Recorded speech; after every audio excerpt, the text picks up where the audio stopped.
Hey, this is Mike from Liquid Mike, and these are our biggest influences off our new record, Hell is the Airport.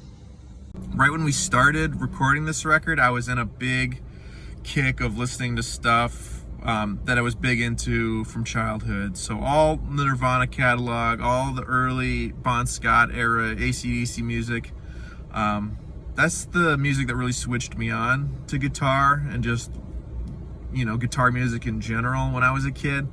So I think that shaped the way this record sounds with like the huge, probably too loud guitars. So I listened to a lot of comps last year around the time I was recording it. The two big ones were Bruised Music Volume 2 by Tenement and On the Other Side by the Marked Men.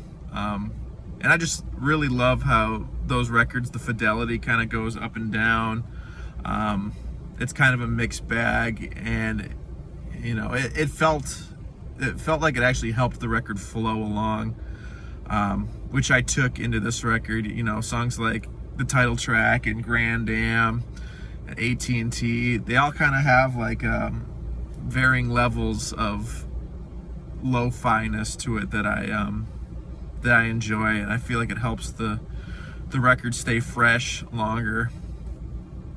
My favorite song that I wrote from this album is probably AT&T, just because of how different it sounds and how quickly it came together. It was the last song we wrote for this album.